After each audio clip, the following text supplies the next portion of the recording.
Ei, gente, bem-vindos a mais um Beleza no Comum. Estamos aqui num mês especial, num final de ano bem gostoso, trazendo temas importantes para o nosso dia a dia e hoje não vai ser diferente. A gente vai falar sobre a sociedade em que nós estamos inseridos a partir da perspectiva cristã. Mas assim, não é um negócio da década de 70, de 50, da sua avó, do seu avô, o jeito que eles lidavam com a sociedade, não. Tá na hora da gente reinventar algumas coisas, né? Já viu que tá bom. Te espero, vem comigo até o final.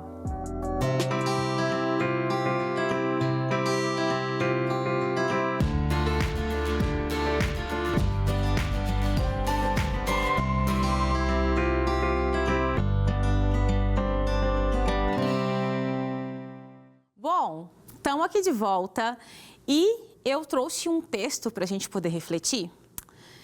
E eu queria te convidar para já abrir o seu coração um pouquinho, assim. Talvez você vai escutar umas coisas que possam parecer estranhas, assim, no primeiro momento, mas você vai ver que vai fazer todo sentido no final. Porque a gente está acostumado a ver, às vezes, só por uma perspectiva e existem N opções, sem negligenciar a verdade do Evangelho, de se falar de uma mesma coisa. Texto na tela, então, nós vamos refletir sobre uma passagem do livro de Atos. E estando Paulo no meio do Areópago, disse: homens atenienses, em tudo vos vejo um tanto supersticiosos. Porque, passando eu e vendo os vossos santuários, achei também um altar em que estava escrito ao Deus desconhecido. Esse, pois, que vós honrais, não o conhecendo, é o que eu vos anuncio. Atos 17, 22, 23. O apóstolo Paulo o querido do meu coração. O homem era brabo demais. Gente, o que ele fez?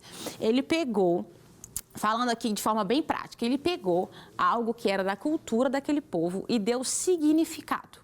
A partir da revelação do Evangelho que o alcançou. E nós, enquanto cristãos, precisamos aprender a não desfazer, a não menosprezar a nossa cultura e a nossa sociedade, mas sim de dar significado e trazer luz para aquela situação a partir da perspectiva do Evangelho. A gente precisa superar aquela caricatura do crente com um terno com a Bíblia debaixo do braço. Às vezes a gente superou, a gente usa calça rasgada, a gente é cool e a nossa igreja é preta, mas o nosso discurso não muda. Então a gente precisa superar um discurso que ficou para trás há muito tempo, sem negociar os princípios do Evangelho.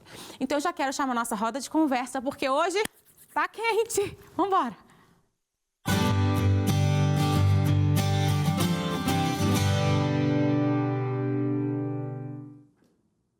Bom, estou recebendo aqui no estúdio os queridos criadores do Efeito Prisma, que é um sucesso no Instagram. Aqui do meu lado tem o Gabriel. Bem-vindo, viu, Gabriel? Que bom te ter aqui. Prazerzão estar aqui. Bom demais. E o João também. Prazer, viu, João? Que bom ter você aqui. Todo nosso. Falei com eles aqui nos bastidores, gente, os rapazes tão novos, com uma criatividade, com uma perspectiva tão linda. Sabe quem que faz isso? Só Jesus mesmo. E é o que a gente precisa, às vezes, lembrar, que todo dom perfeito, toda criatividade está em Jesus. E por isso que eu propus no início do programa, uma ampliação e trazer uma riqueza maior para o nosso discurso, para aquilo que a gente fala, né? Ô, gente, conta um pouquinho como é que surgiu o Efeito Prisma, o que é o Efeito Prisma? Explica para quem, às vezes, não está tão ligado no Instagram, o que é o projeto de vocês? Eu acho que facilita você explicar por que chama Prisma, por favor, inicialmente. Basicamente, nós vimos essa crise aí na igreja, que é a do dualismo, né? De achar que o mundo pode ser dividido em sagrado e secular. Né? Só que o mundo é igual o modelo atômico de Dalton, que a gente aprendeu em química na escola. Vocês estão vendo que ele já é inteligente, né? Vai Porque lá, Gabriel. O modelo atômico de Dalton dizia o seguinte: o átomo é indivisível, né? Depois descobriu que não era, mas o mundo continua sendo indivisível, porque o mundo inteiro foi criado por Deus. E a gente tem a mania de dividir ele em sagrado e secular. A gente acha que só dá para obedecer a Deus no sagrado, mas no secular é essa área que fica sem Senhor. Né? A gente vive de qualquer jeito. No meu trabalho, na minha dimensão pública, né? Não tem nada a ver. Né? O que Deus tem a ver com isso? E esse é um grande problema da igreja, não só brasileira, mas aqui especificamente, no nosso contexto, a igreja brasileira. Então a gente queria tentar trazer conversas sobre essa temática, né? O nome Prisma veio de um filósofo holandês chamado Herman Doivers, né, que dizia o seguinte, que Deus possui uma única vontade, perfeita e coerente. É tipo a luz branca, né? Sim. E quando atravessa o prisma do tempo, e quem estudou sobre o prisma na escola também vai lembrar que a luz branca ela é refratada em várias luzes, em várias cores, né?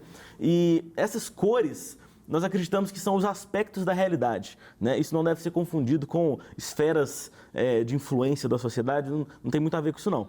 É mais sobre as dimensões da vida humana, né? Nós lidamos todos os dias com... São 15 aspectos, né?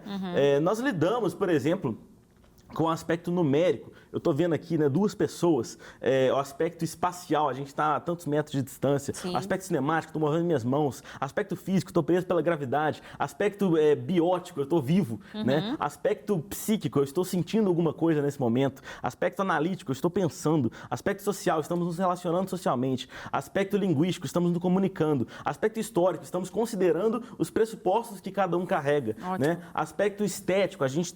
Beleza, né? Tá lindo, beleza, tem a árvore bonita aqui de Natal. A árvore bonita. Aspecto econômico, né? A gente leva em consideração todos os equipamentos que tem aqui para a gente fazer esse programa acontecer. O aspecto jurídico, né? A gente tem que retribuir, né? Você convidou a gente tão generosamente para estar aqui, a gente está retribuindo com o que a gente sabe e tal, e com o que a gente pode trazer, né? E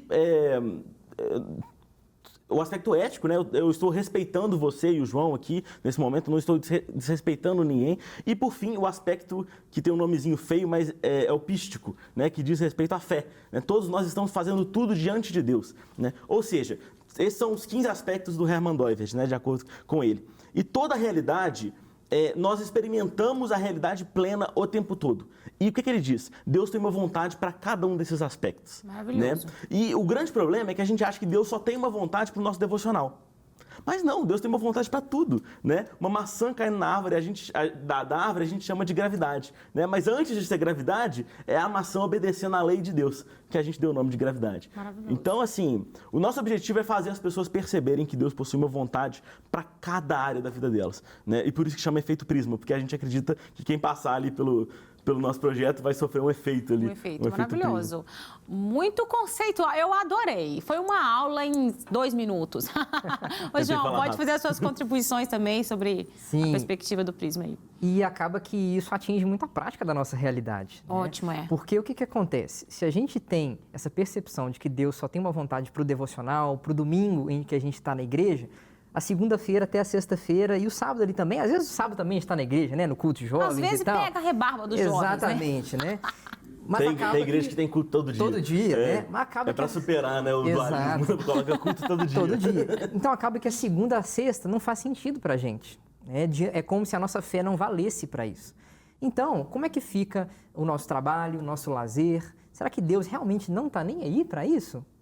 Então, uma pessoa que teve essa crise de fé, e eu acredito que eu, o Gabriel e outros membros do Prisma também, em certa medida, tivemos, é como que a minha fé se conecta com a realidade da minha vida, meu casamento, com tudo que eu faço. Foi o Francis Schaeffer, né, que a gente usa bastante, né? Ele foi um pastor norte-americano que, inclusive, fundou Labri, que é um dos ministérios que a gente tem aqui hoje, que falam muito sobre isso, né? E ele teve essa crise e Deus ajudou ele a superar essa crise, dando esse insight de que uma verdadeira espiritualidade é uma vida vivida inteiramente diante de Deus, que faz sentido para tudo, não só para o devocional. Maravilhoso. Gente, essa vida que faz sentido para tudo, ela tem uma necessidade de comunicar algo para alguém. Porque, assim, nós estamos no mundo de Deus, né? Estamos aqui por um motivo que transpassa a nossa própria existência. Nós não estamos aqui, o João não está aqui para o próprio João, o Gabriel, eu. Nós estamos aqui para que a nossa existência encontre a existência do outro, né?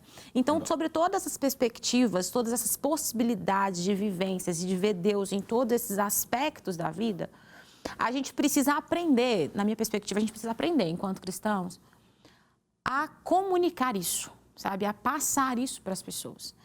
E de forma bem prática, assim, pontual, eu vejo que alguns posts de vocês são muito, assim, são muito pontuais, muito objetivos, claros, assim, né? Eu vi um último post que já até passou, mas vale falar, porque nunca vai ser desnecessário, é sobre a política.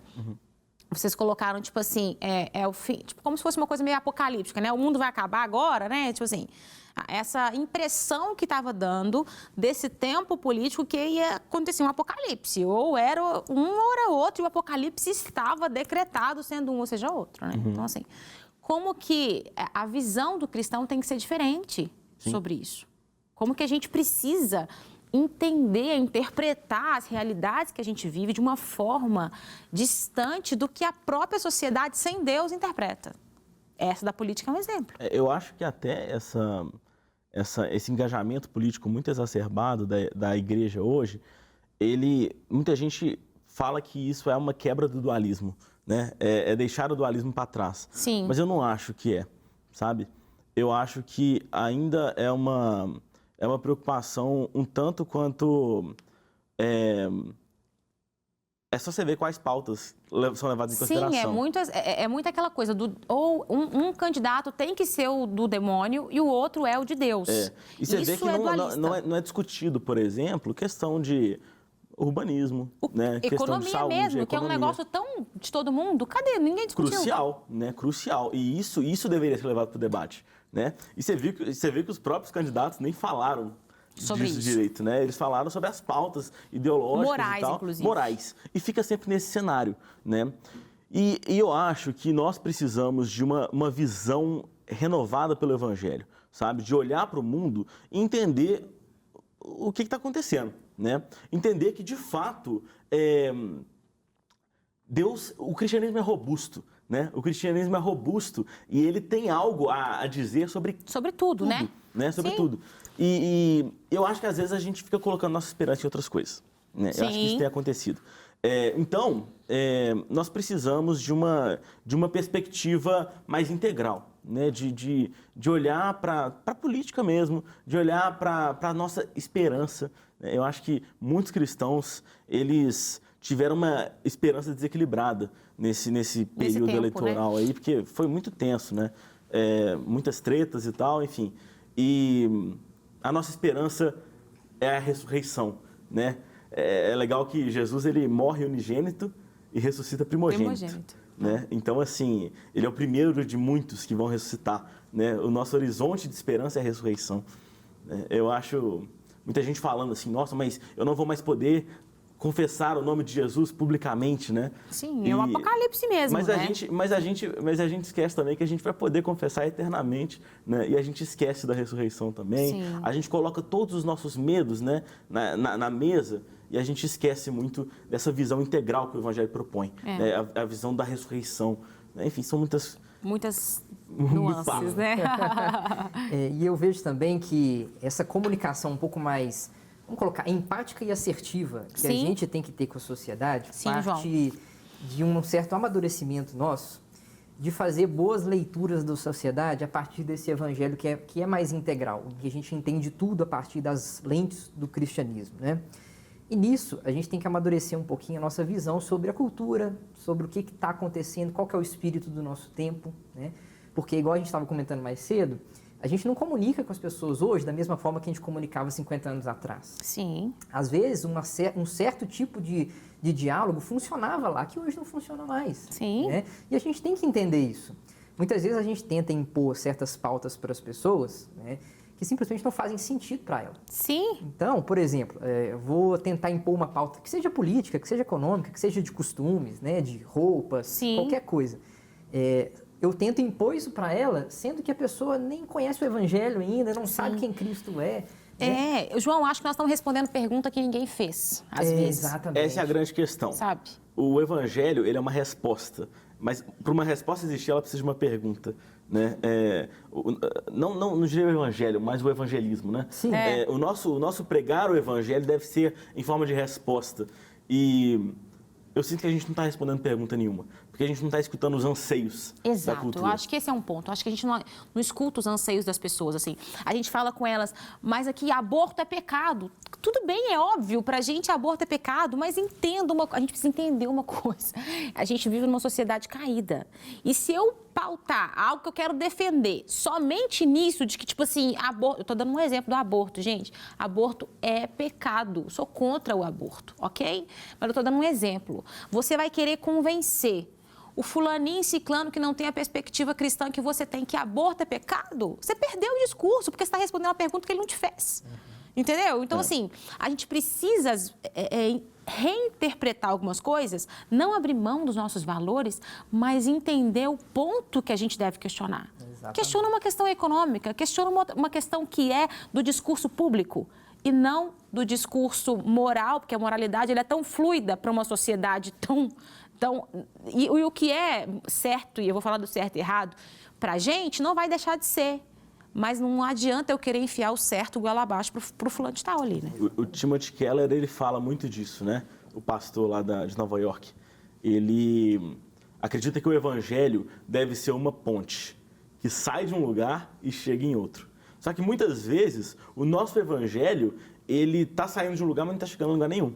Ou então ele está chegando em algum lugar, mas não está saindo de lugar nenhum. Né? Ou seja, o que significa? Nós precisamos de um evangelho que saia da palavra de Deus, de um evangelismo, né? Que saia da palavra de Deus, enraizado na palavra, fiel aos princípios bíblicos, muito fiel, não podemos negociar isso, mas ele também tem que tocar o outro lado. Ele tem que chegar nas pessoas. Isso é o que a gente chama de contextualização bíblica. E o Francis Schaeffer falava isso muito bem, né? Como que deveria ser essa aplicação evangelística, né? Ele falava de tirar o telhado. Isso é uma coisa que eu gosto muito de fazer no Uber, porque minha família é crente, eu trabalho só com crente, pelo menos eu acho. Amém? Amém. Eu vou na igreja, eu não faço faculdade, então assim, eu não tenho um contexto onde tem não cristãos, né? A maioria dos meus contextos é constituída por todo mundo crente, né? Então, isso me era um motivo de muita angústia, né?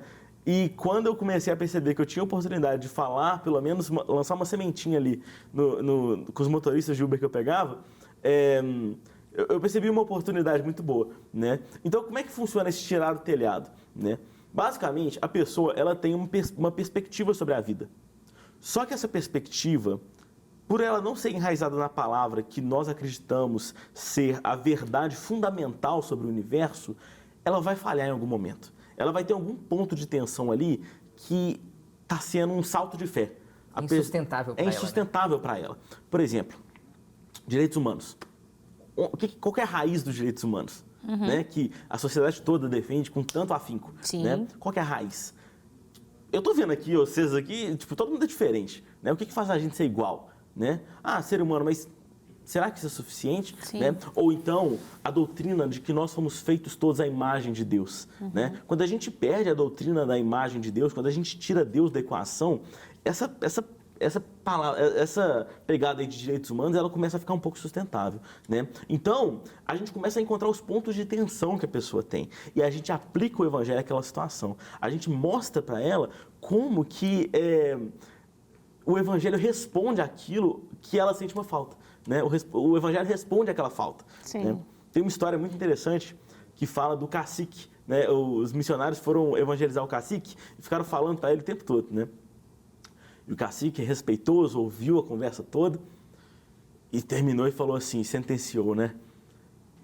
Vocês coçam, e coçam muito bem. Só que onde vocês coçam, não coça. Né? Então, às vezes, a gente está falando com a pessoa, mas não está comunicando uma necessidade real da pessoa. Sim. A gente está falando de uma coisa que tem nada a ver com a realidade dela. É a mesma coisa, você é médico, né, João? Sim. A pessoa chega lá no seu consultório e fala assim, doutor João, tô sentindo isso, aquilo e aquilo.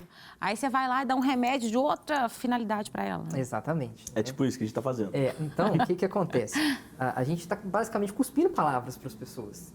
E quando a gente é tão imediatista ao falar e não escuta, a pessoa já entra nesse diálogo, né, que mais parece um monólogo muitas vezes, né, com um certo preconceito, resistente, né? É diferente quando, por exemplo, como o próprio Cristo deu exemplo várias vezes, leu o contexto das pessoas com quem ele estava conversando. Paulo, você deu o exemplo do versículo agora há pouco, né? Leu o contexto, ouviu, fez esse exercício de antes entender o coração das pessoas, para aí sim pegar essa verdade absoluta que é o evangelho e aplicar ao coração dessas pessoas. Né? Então, aí sim nós teremos um evangelismo que de verdade toca corações, né? Que se importa com o outro, de verdade, que a gente não está conversando com robôs, né? Porque muitas vezes o que a gente faz é decorar o evangelho, né? Um versículo, um texto, né? Um texto e tal, e sair cuspindo ele para todo mundo. Pode ser que funcione? Claro, já aconteceram muitas conversões desse jeito, né? Mas a gente vê que não é, muitas vezes, o padrão que acontece na própria Bíblia. É feita ali uma leitura, né? É passado um tempo com as pessoas, se entende o que elas sentem, os medos, os anseios, as paixões, e aí é aplicado o Evangelho. E eu vou até falar uma coisa que, assim, eu acredito muito. Eu acho que muitos de nós temos essa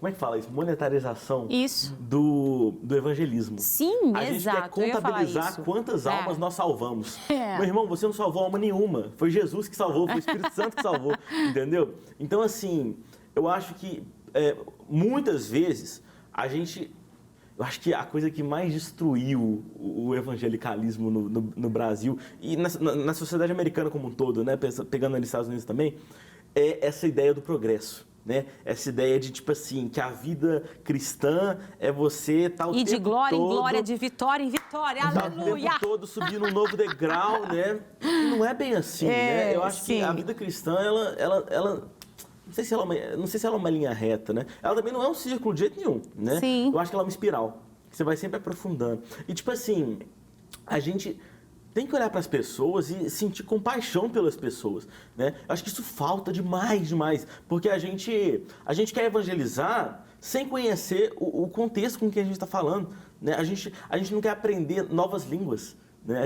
A gente tem que entender que a gente vive num mundo pós-Babel, que fala outras línguas, e a gente não está disposto a aprender novas línguas, né? O Paulo fala, ele se fez louco para... Não, como é que é? Ele se fez... eu me fiz de sábio para com os sábios e de loucos para com os loucos. Então, isso. assim, E essas novas línguas que eu acho que você fala, não é literal, gente, uma língua, assim, inglês, espanhol, português.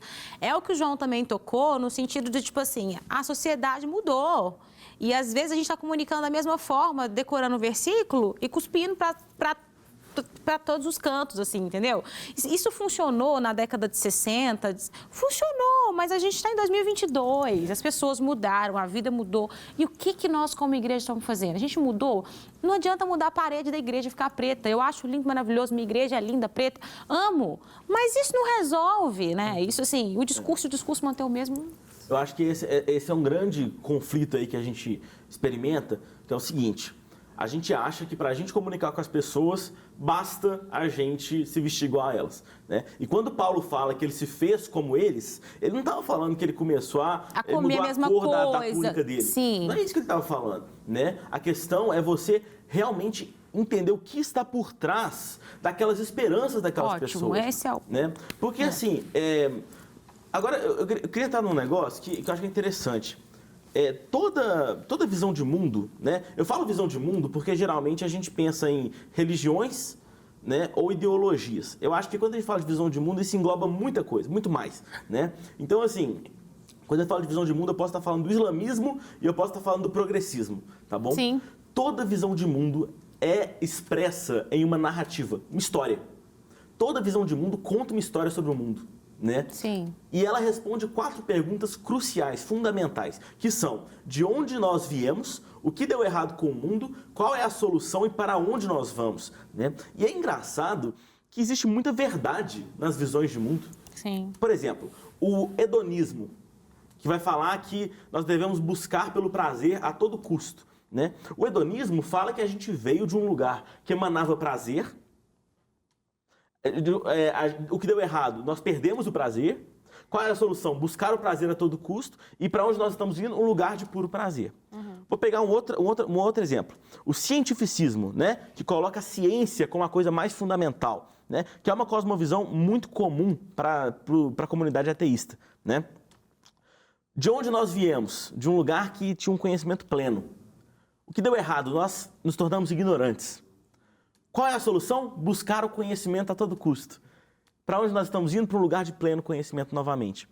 Percebe que essas cosmovisões, elas estão corretas em vários aspectos, né? O Éden, de fato, era um lugar de conhecimento abrangente, né? Talvez não pleno, mas abrangente. Ele era um lugar de prazer pleno, né? O que deu errado? Nós realmente nos tornamos ignorantes. Romanos mesmo fala isso, né?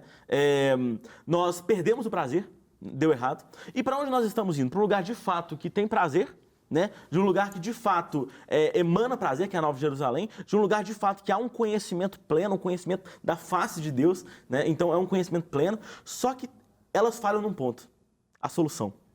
A solução para elas está equivocada. Porque a solução para o hedonista é buscar o prazer. A solução para o cientificista é buscar a ciência a todo custo, né? Mas a solução, gente, se o problema aconteceu nessa criação, a gente não pode procurar por uma solução que está dentro da criação. A gente tem que procurar por uma solução que está fora da criação. Uma solução transcendente. Não uma solução imanente, ou seja, dessa terra, né? Mas uma solução que está fora. E eu não estou falando para procurar a solução em Marte. Eu estou falando para procurar fora do universo mesmo. Onde? Em Deus. Qual é a solução da criação? A criação que deu errado, né? Deu errado entre aspas, né? Tipo, ela se corrompeu, né? Qual é a solução? Cristo. Cristo é a solução. Ele é aquele pilar da realidade, né? Sobre ele, todas as coisas são sustentadas. No princípio, Deus criou. O que é o princípio? Não é só o princípio dos tempos, é o princípio Jesus. Jesus é o princípio. E todas as coisas foram feitas por intermédio dele. Ele é a realidade, é o que vai dizer em Colossenses 2, né? O próprio Cristo é a realidade, né? Então, assim, as perguntas que as pessoas estão fazendo vão ser respondidas por Cristo. E isso é uma coisa que eu acho que foge um pouco do tema, mas eu vou falar também para aquele cristão que tem dúvidas em relação ao Evangelho. Encontra uma dúvida ali e fala assim: se eu questionar, eu vou ser julgado pela igreja. Irmão, questione mesmo. Sabe por que eu falo isso? Se fosse uma seita, se fosse alguma coisa que fosse desmoronar se você tivesse uma dúvida, eu ia falar: não, duvida não. Isso daí é blasfêmia. Mas como é o Evangelho e é a verdade fundamental sobre o universo, eu digo para você: questione até o fim. Se torne ateu se for necessário, mas procure a resposta, porque você vai encontrar. Maravilhoso. Aqui, eu já tô querendo, essa produção já falou assim: Priscila, acabou, estourou, vai. É porque foi muito bom, passou rápido demais. Mas assim, já quero deixar um convite aqui para vocês voltarem. Vai, só chamar. A gente precisa falar mais sobre isso e render isso em outras perspectivas, viu? Muito obrigada pela participação, Gabriel. João, obrigada demais. Foi um prazer receber vocês aqui. Já apareceu o @ aí do Efeito Prisma. Vale a pena seguir, tá? Vale a pena demais. Amplia a sua perspectiva e visão do Evangelho. Deus te abençoe. Até o próximo programa.